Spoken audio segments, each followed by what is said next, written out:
કૃપાળુ ભગવાન શ્રી સ્વામિનારાયણ સંપ્રદાયનું સર્વોચ્ચ તીર્થધામ વડતાલ ધામ અને વડતાલ ધામ મંદિરની પ્રતિકૃતિ સમાન અહીંયા બાંધણી ગામ ખાતે આજે જ્યારે લોકાર્પણનો એક દિવ્ય પ્રસંગ, ત્યારે આ પ્રસંગે ઉપસ્થિત ગુજરાત સરકાર વતી માનનીય મંત્રી શ્રી રમણભાઈ સોલંકી તેમજ માનનીય મંત્રી શ્રી કમલેશભાઈ, આણંદ જિલ્લાના સાંસદ શ્રી મિતેશભાઈ, ધારાસભ્યો શ્રી યોગેશભાઈ, વિપુલભાઈ, જિલ્લા પંચાયતના પ્રમુખ શ્રી આદિક સંજયભાઈ વગેરે આગેવાન સર્વે રાજદ્વારીથી પધારેલા ભક્તો અને ગામના સરપંચ મહેશભાઈ વગેરે અને ખાસ ઉપસ્થિત અમારા વડતાલ મંદિરના ચેરમેન શ્રી કોઠારી શ્રી નૌતમ સ્વામીજી, સુખદેવ સ્વામી, ગોવિંદ સ્વામી આદિક તમામ આદરણીય સર્વે સંતો અને સૌ વાલા ભક્તો, આપ સૌને અમારા હૃદયના ભાવથી જય સ્વામિનારાયણ.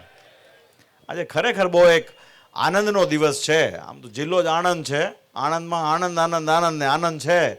એમાં આજે જે પ્રમાણે સર્કલનું આજે લોકાર્પણ છે એ ખરેખર લોકો માટે બહુ એક ગૌરવતાનો વિષય છે. પૂર્વે લગભગ બધાએ પોતાની લાગણીઓ વ્યક્ત કરી છે. અમે બહુ હૃદયથી ભગવાન શ્રી હરિના ચરણમાં પ્રાર્થના કરીએ છીએ. આની પાછળનો જે વિચાર, આની પાછળની જે સૂઝબૂઝ અને કાર્ય કરવાની જે ભાવના એ જે ભક્તો દ્વારા થઈ છે. હમણાં કમલેશભાઈએ બી કહ્યું કે ભાઈ અમારા તરફથી પૂરેપૂરો એની અંદર સહયોગ રહ્યો. આપણા રમણભાઈ તો પૂર્વેથી આપણા સત્સંગના ખૂબ એક સારા અનુરાગી છે. તો આ બધી ભાવનાઓને લઈને આ કાર્ય થાય છે.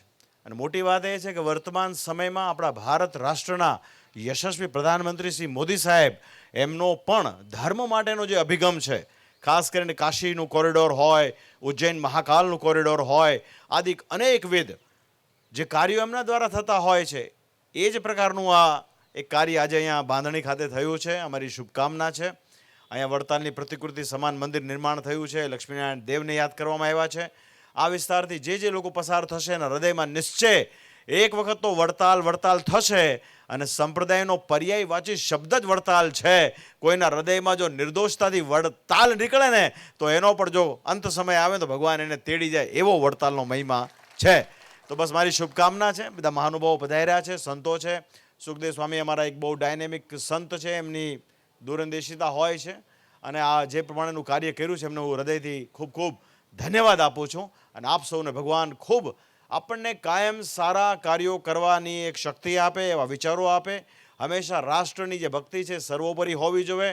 સમાજનું પણ શ્રેષ્ઠ કાર્ય થવું જોઈએ. માતા પિતાનું પણ આદરભાવ થવો જોઈએ અને આપણા ગુરુજનોનો પણ આદરભાવ સદૈવ થવો જોઈએ. આ વિચાર કાયમ આપણા હૃદયમાં દ્રઢ થવો જોઈએ એવી ભગવાન શ્રી હરિના ચરણમાં પ્રાર્થનાની સાથે મારી આપ સર્વે ઉપસ્થિત મહાનુભાવો, સંતો અને ભક્તોને અમારા ભાવથી જય સ્વામિનારાયણ.